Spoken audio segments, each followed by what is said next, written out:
Assalamualaikum warahmatullahi wabarakatuh. Perkenalkan nama saya Fadlianur Azizah dengan NIM 259-130. Kali ini saya akan menjelaskan 3 cara pengolahan data. Yang pertama dengan cara analisis faktor, yang kedua dengan cara regresi berganda, dan dengan yang ketiga dengan analisis konva. Dan untuk yang pertama, saya akan menjelaskan pengolahan data melalui analisis faktor. Sebelum membuka SPSS, kita harus menyalin data dari Microsoft Excel terlebih dahulu.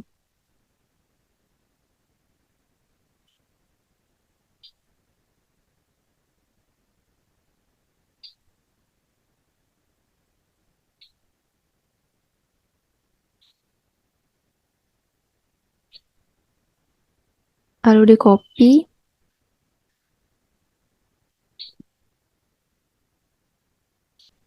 Setelah itu,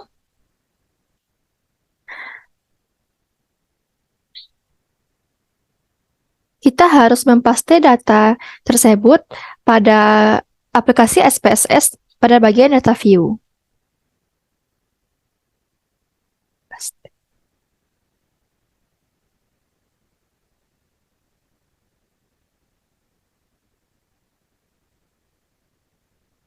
Nah, pada data view, terlihat variabel-variabelnya belum ada nama dan belum ada keterangan. Untuk itu, kita harus menukar nama variabel ini di bagian variabel view. Tepatnya di bagian name.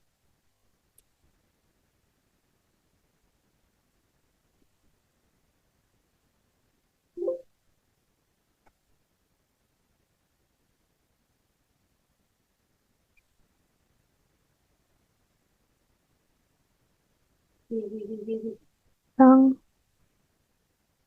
lama, golongan, HP, PC, sak,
Nah, setelah nama variabel ditukar, maka kita harus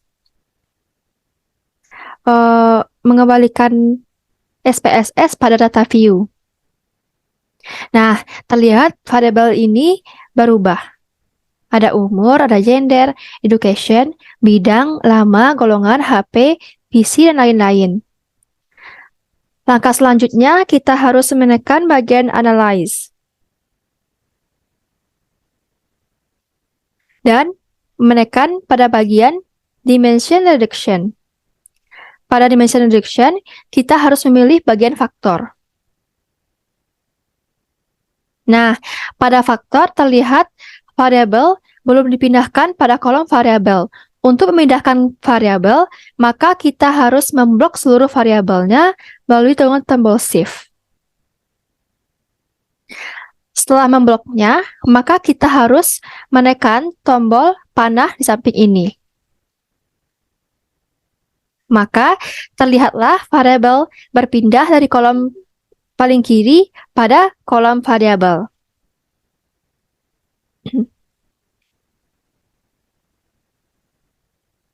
Langkah selanjutnya,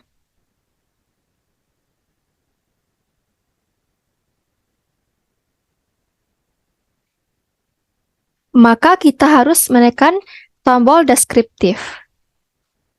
Pada tombol deskriptif ini ada beberapa bagian harus kita centang. Yang pertama, initial solution.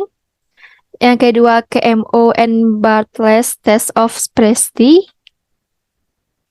Dan yang ketiga ada anti-image. Lalu ditekan continue. Dan ditekan OK. Nah, inilah hasil dari pengolahan data faktor analisis terhadap data-data yang ada di Microsoft Excel tadi. Ada hasilnya commonalities, total variance explained, ada dan component matrix. Nah, untuk analisis pengolahan data, regresi berganda akan saya jelaskan pada video berikutnya. Selanjutnya, saya akan menjelaskan cara pengolahan data melalui regresi berganda. Sama dengan yang tadi, kita harus mengcopy data terlebih dahulu dari Excel.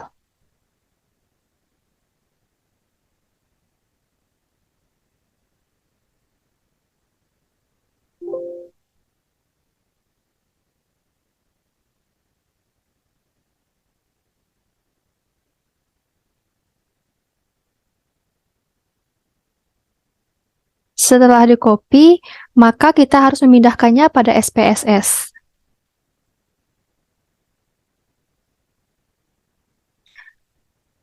Kopilah data yang tadi pada bagian data view.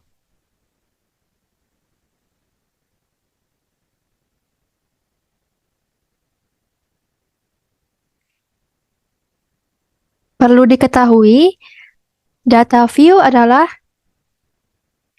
tempat untuk menginput data.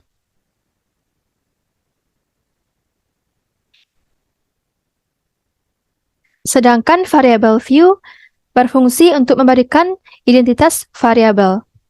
Karena identitas variabelnya tidak jelas, maka kita harus menukarnya pada bagian variable view.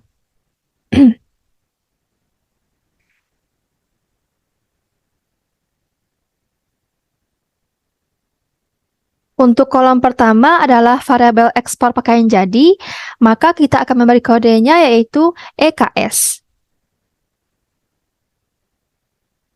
Sementara itu, untuk variabel kedua yaitu harga ekspor pakaian jadi, maka kita harus menukarnya menjadi HRG. Dan untuk variabel yang ketiga yaitu ada variabel variabel kurs yen terhadap rupiah, maka kita akan menggantinya dengan kode kurs.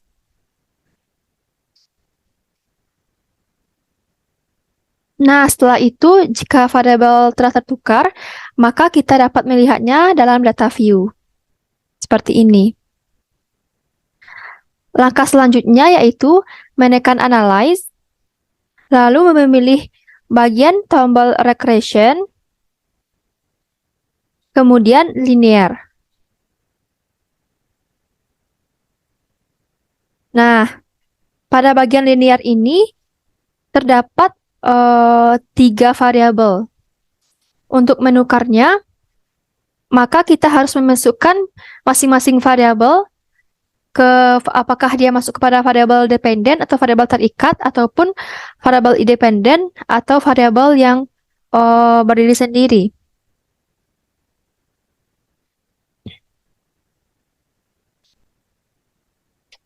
Pada pembahasan kali ini, EKS merupakan variabel dependen.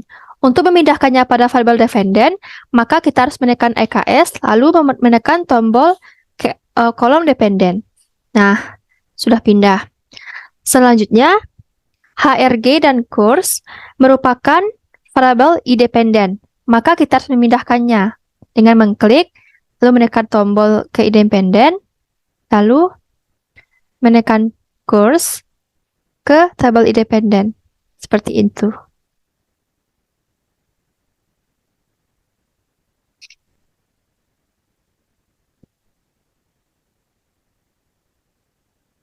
Selanjutnya, jika telah selesai memindahkan variabelnya ke masing-masing tempat, kita harus menekan tombol statistik.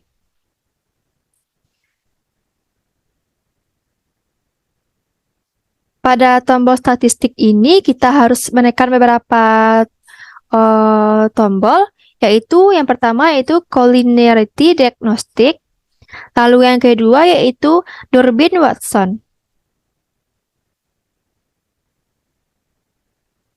Lalu tekan continue.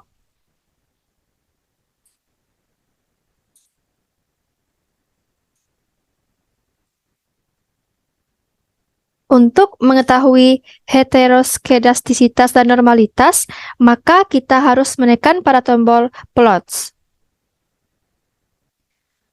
Pada tombol plots ini, kita harus memindahkan ZPRED pada kotak X dengan cara menekannya, lalu menekan pada kotak X.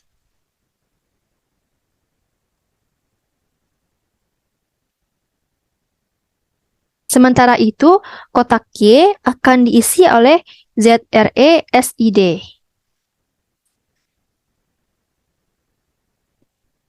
Jika telah selesai, maka kita harus mencentang bagian normal probability plot. Nah, setelah itu kita klik continue.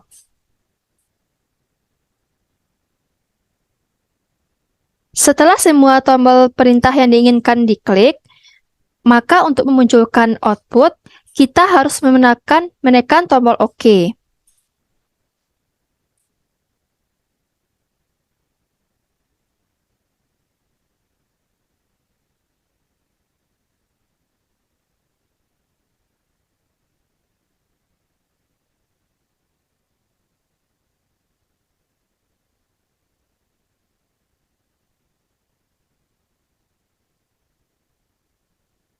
Nah, inilah hasil dari regression atau regresi berganda. Pada regresi berganda, kita akan menemukan beberapa file, yaitu ada file dari variable inter atau remove, model summary, ANOVA, coefficients, collinearity diagnostic, residual statistic. Dan kita juga menemukan beberapa chart, yaitu ada normal p-plot, ada scatter plot, dan ada regression standards predicted value.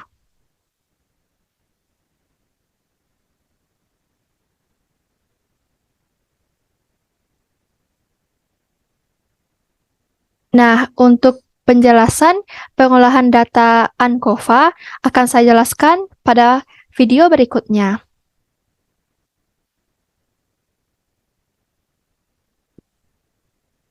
Nah, selanjutnya saya akan menjelaskan cara pengolahan data melalui analisis ANCOVA. Perlu diketahui, analisis ANCOVA merupakan analisis yang berguna untuk meningkatkan presisi sebuah percobaan, karena di dalamnya dilakukan pengaturan terhadap pengaruh perubahan bebas yang tidak terkontrol. Pada kali ini, saya akan menggunakan data yang tersedia pada modul.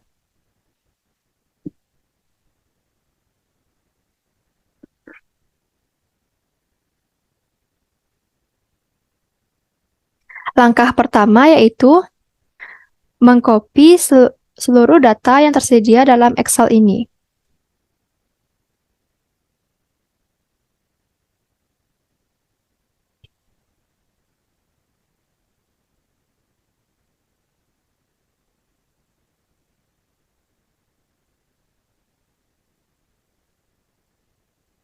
Selanjutnya, pastelah data yang tercopy tadi pada aplikasi SPSS pada bagian data view.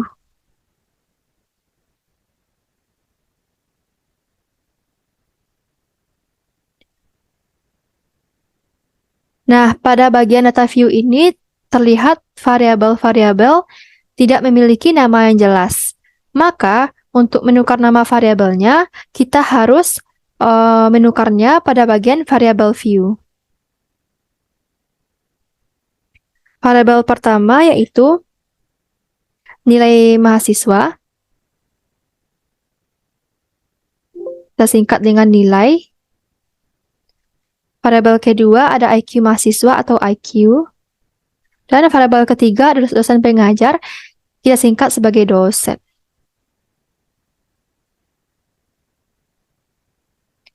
Nah, selanjutnya kita akan beralih pada halaman data view. Pada data view, variabel yang tidak bernama tadi telah tertukar menjadi variabel yang jelas dan bernama. Langkah selanjutnya yaitu memilih bagian Analyze, lalu memilih submenu General Linear Model, dan memilih bagian Univariate. Pada bagian Univariate, terlihat ada 3 variabel yang harus dimasukkan pada kolom dependent variable maupun fixed vectors, maupun random vectors, covariate, maupun WLS-Weak. Maka, variabel nilai akan dimasukkan pada dependent variable karena terikat dengan variabel lainnya. Caranya mudah, yaitu dengan cara mengklik nilai, lalu menekan panah di samping kolom dependent variable. Selanjutnya, variabel dosen akan dimasukkan pada fixed vector. Klik. Nah, untuk variabel EQ akan dimasukkan pada bagian covariate.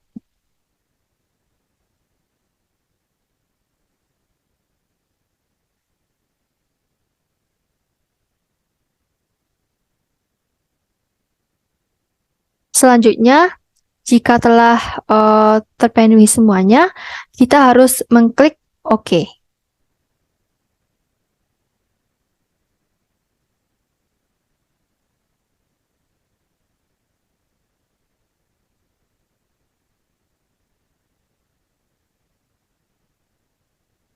Nah, inilah outcome dari pengolahan data melalui analisis ANCOVA.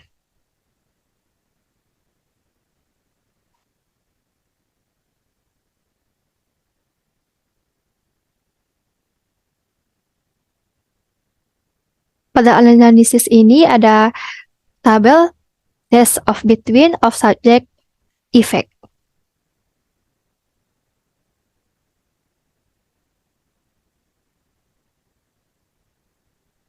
Nah, dari output ini terlihat bahwa angka signifikansi untuk perubah EQ adalah 0,0.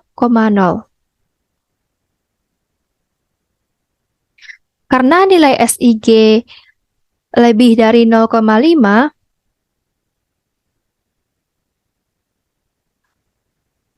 maka H0 ditolak. Hal ini berarti bahwa pada tingkat kepercayaan 95%, dapat dikatakan ada hubungan linear antara IQ dengan nilai yang diperoleh mahasiswa. Pernyataan ini mengindikasikan bahwa asumsi ANCOVA telah terpenuhi. Selanjutnya, dilakukan pengujian untuk mengetahui pengaruh perbedaan dosen pengajar terhadap nilai yang diperoleh mahasiswa. Pengujian ini dilakukan dengan menghilangkan pengaruh IQ dari model. Dari hasil pengolahan, terlihat signifikansi angka yaitu berada pada angka 0,024. Karena nilainya jauh dari 0,05, maka H0 ditolak. Sehingga dapat disimpulkan bahwa tanpa pengaruh IQ, pada tingkat kepercayaan 95% ada pengaruh perbedaan dosen pengajar terhadap nilai yang diperoleh mahasiswa.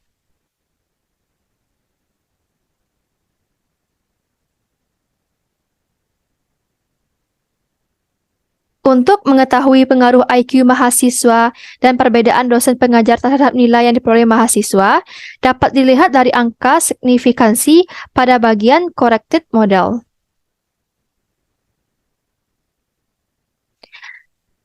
Terlihat bahwa angka signifikansinya adalah sebesar 0,00%.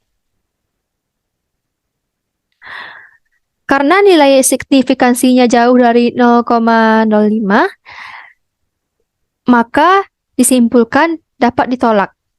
Sehingga pada kepercayaan 95% dapat disimpulkan bahwa secara simultan EQ mahasiswa dan dosen pengajar berpengaruh terhadap nilai yang diperoleh mahasiswa. Nah, sekianlah penjelasan pengolahan data 3 metode dari saya. Apabila ada kekurangan, saya mohon maaf. Assalamualaikum warahmatullahi wabarakatuh.